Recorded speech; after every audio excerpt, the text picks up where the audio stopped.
Welcome to the Democracy's College podcast series. This podcast focuses on educational equity, justice, and excellence for all students in P20 educational pathways. This podcast is a product of the Office of Community College Research and Leadership, or OCCRL, at the University of Illinois at Urbana-Champaign.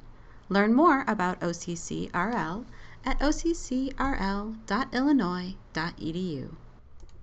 In this episode, I, Dr. Heather Fox from OCCRL, talk with Dr. Pamela Eddy, a professor in educational policy, planning, and leadership at the College of William and Mary, about advancing equity and diversity in higher education leadership. The first question I'm hoping that you can help us with is leadership can be a ubiquitous term, and that can evoke very different images for stakeholders throughout academia. Can you characterize leadership in terms of roles, authority, contribution, influence within that educational context? I think one of the pieces of leadership is it matters how individuals are looking at leaders from the perspective of what role they're feeling they should be fulfilling. So for some, they want the knight on the white horse. I want this person to come in and tell us what to do. They have the vision. They're going to take the institution, my department, my unit, someplace that we couldn't go without that individual person. I think what we miss oftentimes when we're looking only at those positional or authoritative positions because they have certain power that comes along with it is the kind of leadership that is occurring when we aren't always looking. I had interviewed a vice provost once, and she talked about the leading in the white spaces of the organizational chart. And that has really stuck with me, that we have a number of people that are in many ways this glue of an institution or a department or a college, where they're fulfilling this kind of role, what we imagine of leaders, which often is providing direction, providing some type of competency, giving us something as individuals, but we don't recognize it or call it leadership always. And so a piece of what we've been working on recently is this naming of leadership. And especially when we come down to thinking of mid-level leaders, there's a very big reluctance for people to say, well, yes, I'm a leader. Because if I say I am, that somehow makes me something I may not feel I am, or moves me into a territory where I may be asked to do different kind of things that I may not be ready for. So the notion of how you're able to conceive of your own self as a leader ends up impacting how you're viewing others as leaders. I think often the default is simply looking at the organizational chart and thinking who's in charge. If you go to a campus, however, and you're a newcomer, and you start talking with people to say, how do things get done around here, and who would you really point to, it often is not the person in the corner office. It's the person that has run a committee really well, or the person that is the holder of the institutional knowledge and how things get done. So I see a lot of leadership being enacted that is not always named leadership, and it's in particular in staff members who are often invisible on campuses, and seeing the kind of leadership they're providing both for their areas but also for students. So the individual's location is going to make a difference in terms of how they view it. And you can imagine, if you're looking at it from a board of trustees perspective, how they're looking for something.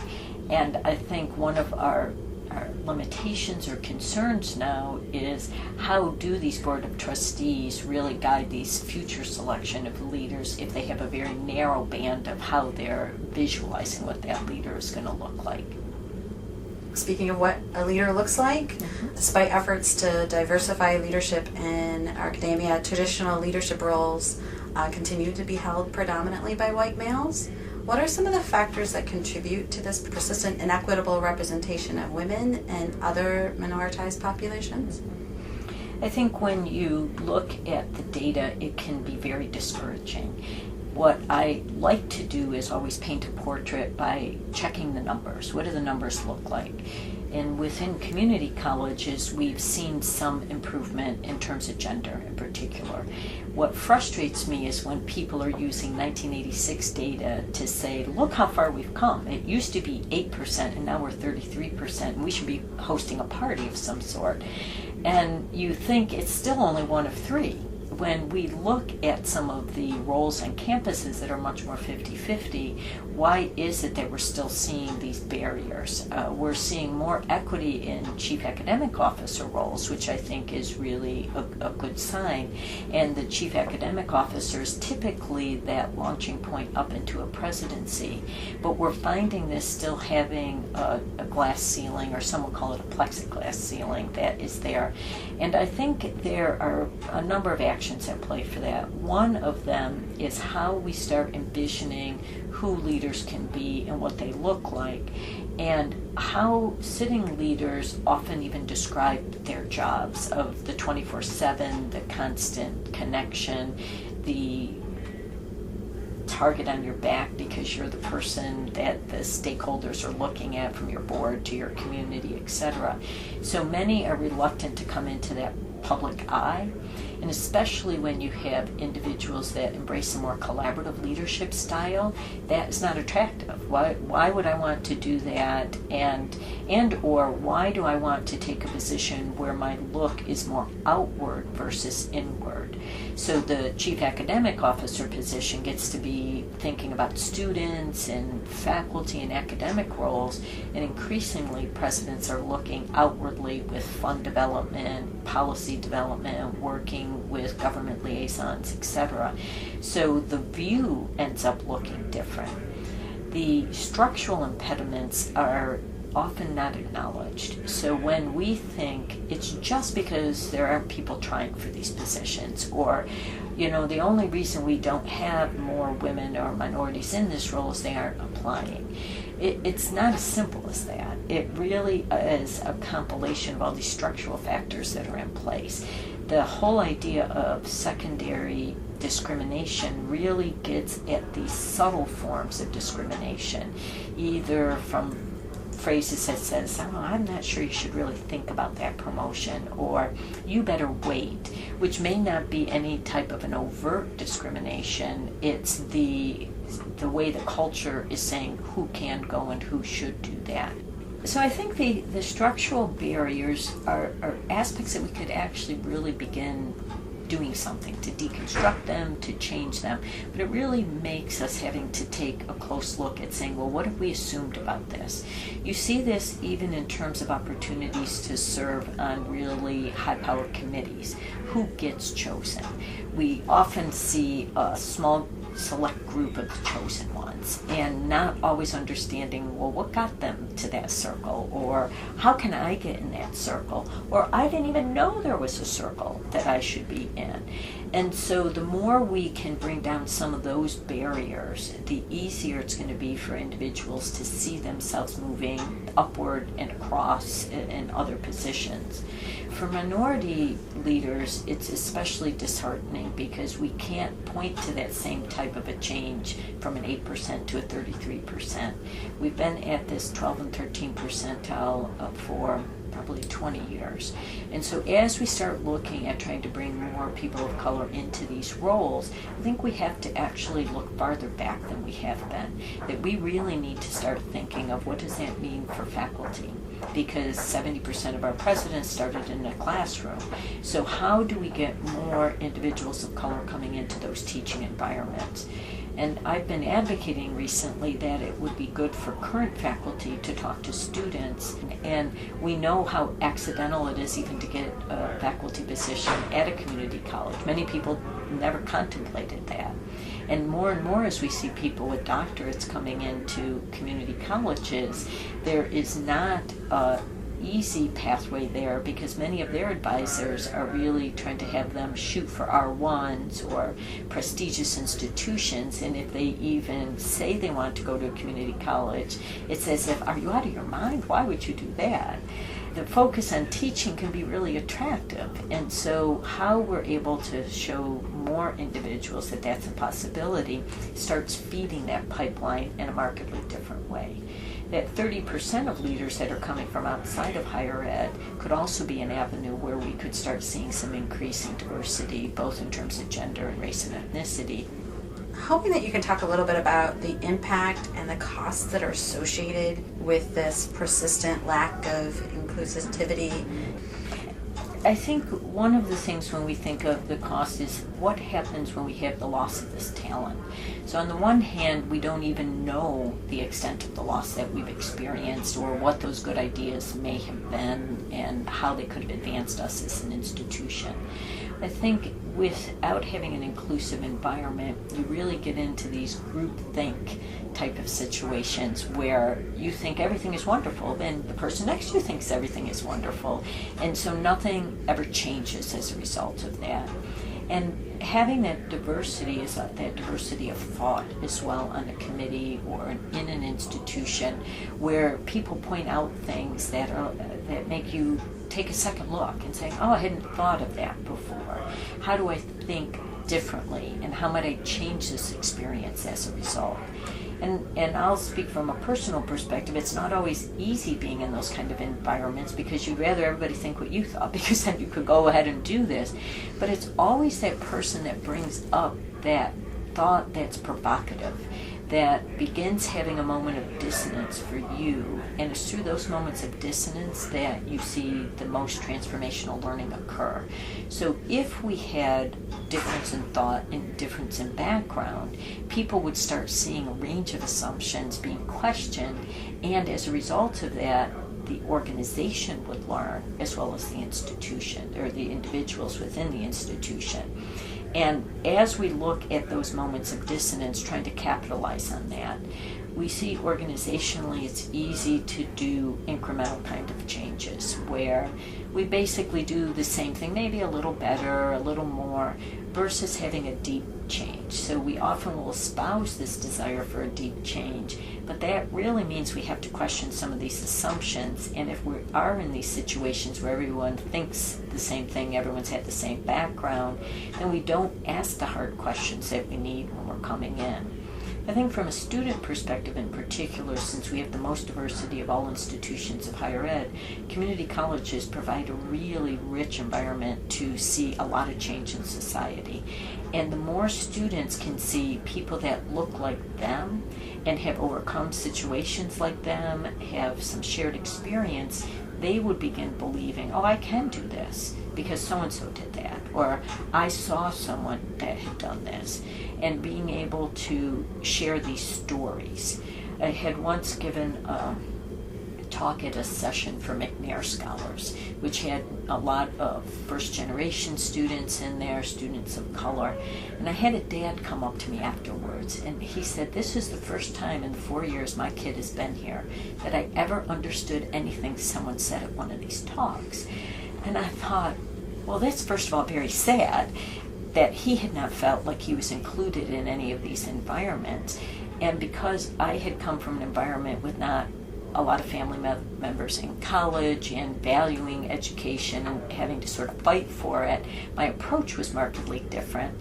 And I knew my audience. I was not in an academic conference setting where I was going to be using, $2 words when a 50-cent word was going to really do the job just fine.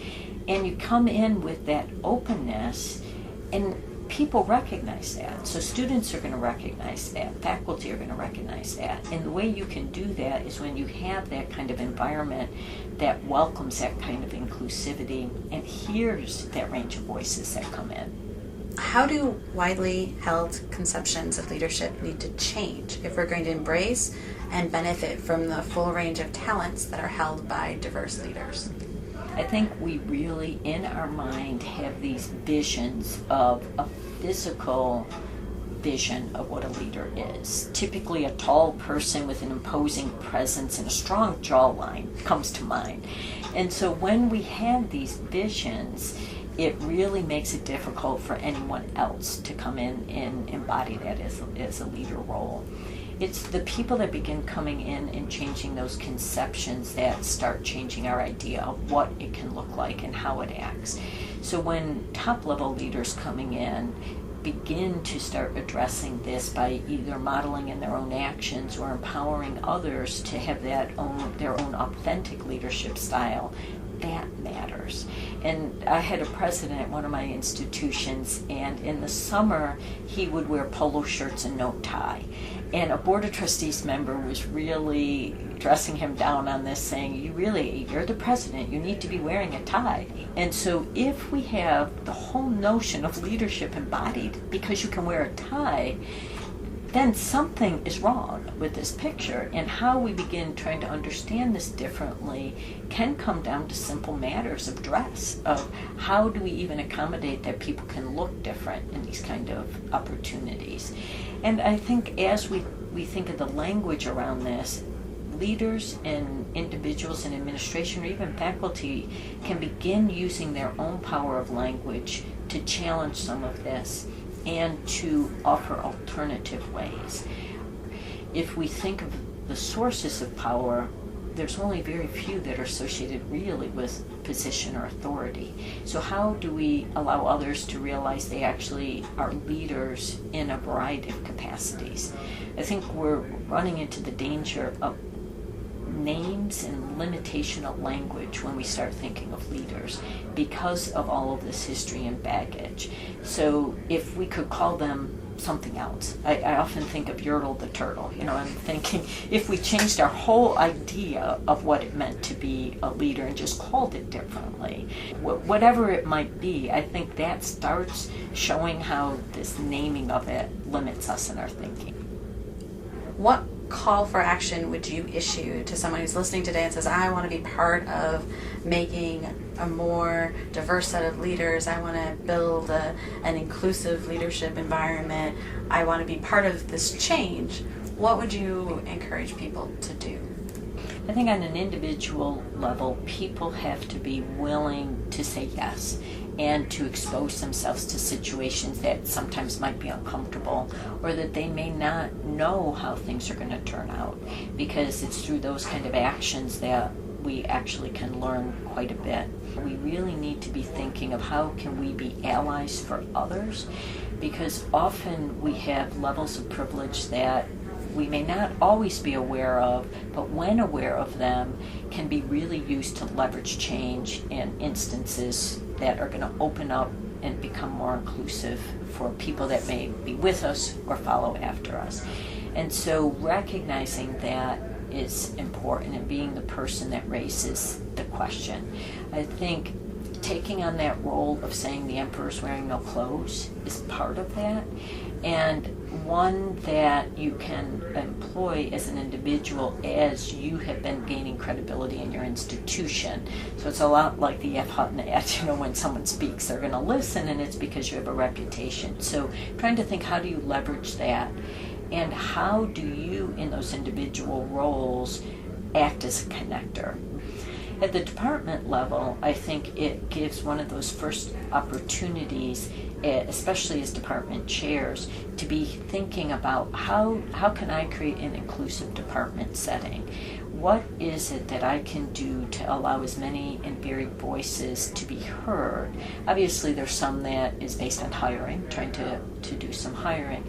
But what can I do in the meantime here? And how do I act as that middle person that conveys up and down, and so acting as the voice of faculty for upper administration?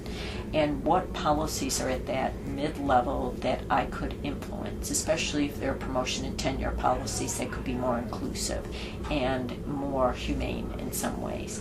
For upper level leaders, I think they sometimes underestimate their power of influence in terms of even a small word to someone that is of encouragement, that says, that was a great job you did on that project, or it was really great to hear how you mentored those students and they were able to go and do something. Because on a personal level, people just want recognition for the hard work they're doing, and they want to feel valued. So the power that leaders have in those situations is through their ability to tap into some of that human side of it, which I think is important. But more so, they have the ability in a top-level leader position to be able to break down some of these structural barriers and to shine a light on them, saying, how are our policies being exclusive? What do we have in place that is really acting as a barrier, even if it's an unintended barrier, to be able to say, let's change this. How do we look at it? I think leaders could be well served looking at institutional data to understand some of these patterns. Gosh, we keep losing all of the faculty in this particular school. What's going on over there? How do I start looking at changing some of the climate or practices there that can be more inclusive? What do the data say in terms of areas that have been very successful? What are they doing? How can we share that kind of information with other units? I think it's easy for leaders to say, well, that's just how the market is, or that's how things are. We're in a place that we can't attract people. People don't want to stay for all these reasons, and using those as excuses rather than being able to really look underneath the covers and say, well, these are really the reasons this is happening. I think the urgency on all of this really needs to be heightened, and I think that can occur at any one of these levels. But I think the biggest power is on that individual level, because ultimately even the president is an individual. So how do we start having this kind of mindset that says this is not tolerated anymore? We need to go about and change it. And being that voice that comes up constantly and says, this is wrong. We need to do something differently. So I want to thank you again for doing this and sharing all of that and giving us so much to think about. For more information about equity and diversity in higher education leadership, we recommend that you visit Dr. Pamela Eddy's website at College of William & Mary for a list of selected publications. For more podcasts, links to today's recommended resources, or to share your comments and suggestions, visit occrl.illinois.edu/democracy or send them via Twitter at OCCRL. Tune into this month's bonus episode when Chadrick Galloway from OCCRL will talk with Dr. Stefan John Quay from Miami University in Ohio about scholar activism and self-care. Background music for this podcast is provided by DubLab. Thank you for listening and for your contributions to educational equity, justice, and excellence for all students.